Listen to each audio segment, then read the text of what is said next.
जी नमस्कार। मैं डॉक्टर लालजी प्रसाद निर्मल, सदस्य विधान परिषद एवं अध्यक्ष बाबा साहब डॉक्टर भीमराव अंबेडकर महासभा ट्रस्ट।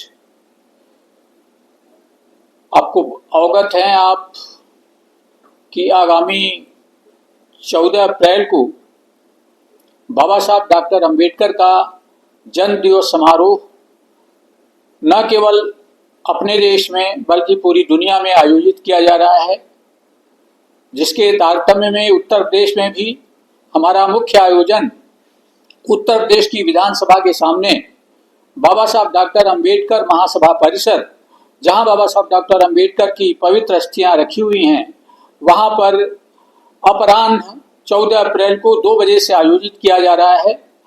इस आयोजन में उत्तर प्रदेश के यशस्वी मुख्यमंत्री योगी आदित्यनाथ जी उपस्थित रहेंगे। उक्त के अतिरिक्त हमारे प्रदेश के उप मुख्यमंत्री माननीय श्री केशव प्रसाद मौर्य जी, माननीय श्री ब्रजेश पाठक जी, हमारे संस्कृति और पर्यटन मंत्री श्री जयवीर सिंह जी, सांसद ब्रजलाल जी, हमारे राज्य मंत्री समाज कल्याण स्वतंत्र प्रभार असीम अरुण जी जैसे तमाम गणमान्य लोग उपस्थित रहेंगे और सभा को संबोधित करेंगे।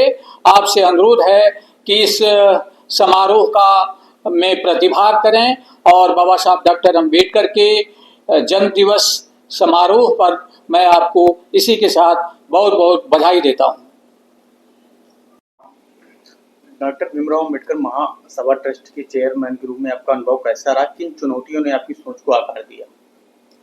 देखिए, बाबा साहब डॉक्टर अंबेडकर को जानने का अवसर मुझे बचपन में ही मिल गया था, क्योंकि मैं एक ग्रामीण परिक्षेत्र का था और संयोग से मेरे आवास पे बाबा साहब डॉक्टर अंबेडकर की लाइब्रेरी थी और उस लाइब्रेरी में मुझे बाबा साहब डॉक्टर अंबेडकर सहित तमाम महापुरुषों के विषय में पढ़ने का अवसर मिला और उससे मुझे बड़ी प्रेरणा मिली।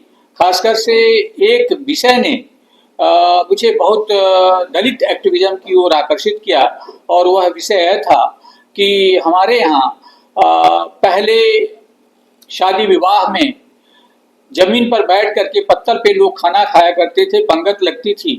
तो उस पंगत पे खाना खाने के बाद हमने देखा कि जो पत्तल पे जूठन बची रहती थी उसको उठाने के लिए मुशहर दलित जात की एक दलित जाति मुशहर और कुत्ते एक साथ दौड़े। कुछ पत्तल कुत्ते चढ़ कर गए और कुछ पत्तल मुशहर उठा ले गए अपने भोजन के लिए। इस घटना ने मुझे बड़ा मर्माहत किया और इससे मुझे एक दलित एक्टिविज्म मेरे अंदर पैदा हुआ, जिससे मैं सामाजिक कार्यकर्ता के रूप में आगे बढ़ा। आपने कहा कि पूरा प्रदेश अंबेडकरमय होगा, इस विजन का आपके लिए क्या व्यक्तिगत महत्व? देखिए, उत्तर प्रदेश में खासकर से मुख्यमंत्री योगी आदित्यनाथ जी के नेतृत्व में बाबा साहब डॉक्टर अंबेडकर को सम्मान देने का बहुत बड़ा कार्य हुआ है। खासकर से अभी हाल ही में मुख्यमंत्री योगी आदित्यनाथ जी ने घोषणा की कि बाबा साहब डॉक्टर अंबेडकर की मूर्तियां जहां पर लगी हुई हैं वहां उनकी सुरक्षा के लिए बाउंड्री का निर्माण किया जाएगा, उसके ऊपर एक छत्र लगाया जाएगा और उसका सौंदर्यीकरण किया जाएगा और इसके लिए 500 करोड़ रुपए की बजट की व्यवस्था की गई और उसी के अनुक्रम में प्रत्येक विधानसभा में 10 बाबा साहब डॉक्टर अंबेडकर की मूर्तियों को का सौंदर्यीकरण, बाउंड्री वाल, छतरी के लिए अभी 403 करोड़ रुपए अवमुक्त कर दिए गए हैं। और इसके साथ ही साथ चूंकि हमारे यशस्वी मुख्यमंत्री योगी आदित्यनाथ जी ने बाबा साहब डॉक्टर अंबेडकर का चित्र लगाए जाने की अनिवार्यता कर दी है सभी सरकारी कार्यालयों में, तो पूरा प्रदेश बाबा साहब डॉक्टर अंबेडकर मय हो गया है। इससे पूरे प्रदेश के दलितों में, अंबेडकर के अनुयायियों में अति हर्ष व्याप्त है, जिसका असर देखने को मिल रहा है। सवाल है, विधान परिषद में एससी समुदाय के लिए आपकी सबसे महत्वपूर्ण उपलब्धि कौन सी रही? देखिए, उत्तर प्रदेश के विधान परिषद में मुझे अवसर मिला तो मैंने दलितों की जो विभिन्न समस्याएं हैं, खासकर से जो हाशिए का समाज है, जो सफाई समाज है, मैनुअल स्क्वेंजर्स, हाथ से मैला उठाने की प्रथा, उसके बारे में मैंने विस्तार से वहां पर रखा। और इसके अतिरिक्त सफाई कर्मचारियों की समस्या, ये जो हाशिए का समाज, जो थरकार समाज है, बसोर समाज है, बसफोर समाज है, इसको आवासीय सुविधा उपलब्ध नहीं थी। मैंने बात उठाई और माननीय मुख्यमंत्री जी ने कृपा पूर्वक इन जातियों को मुख्यमंत्री आवास योजना में प्राथमिकता करने का आदेश निर्णय किया। उससे प्रदेश में इस प्रकार की हाशिए की जातियों को काफी लाभ मिल रहा है।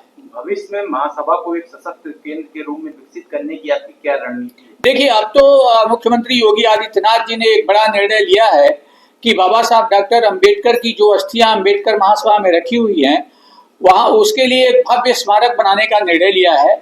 और वह भव्य स्मारक में बाबा साहब डॉक्टर अंबेडकर का अस्थि कलश तो होगा ही, इसके साथ ही साथ एक भव्य प्रेक्षागृह बन रहा है। बाबा साहब पर शोध करने के लिए शोध केंद्र बन रहा है, विपස්සना केंद्र बन रहा है, एक बड़ी लाइब्रेरी बन रही है। और यह स्मारक लगभग बनकर के तैयार है। आगामी 2 या 3 माह के भीतर उसका लोकार्पण हो जाएगा। और इसके बाद पूरा देश देखेगा कि बाबा साहब की वैचारिकी का स्मारक पूरे देश में, पूरे दुनिया में एक अपनी अमिट छाप छोड़ेगा। 13 और 14 अप्रैल को होने वाले कार्यक्रम के बारे में थोड़ा 14 अप्रैल के संबंध में मैंने आपको बताया कि पूरे देश में बाबा साहब डॉक्टर अंबेडकर की जयंतियां मनाई जाएंगी, झांकियां निकलेंगी, समारोह होंगे, सभाएं होंगी। और इसके अतिरिक्त 13 अप्रैल को, चूंकि ये बाबा साहब डॉक्टर अंबेडकर का सप्ताह चल रहा है, जन्म सप्ताह चल रहा है, 13 अप्रैल को चूंकि दुनिया इस समय युद्ध से त्रस्त है और पूरी मानवता संकट में है, इसलिए एक विश्व शांति मार्च बौद्ध भिक्षुओं द्वारा 13 मार्च को निकाले जाने की व्यवस्था की गई है।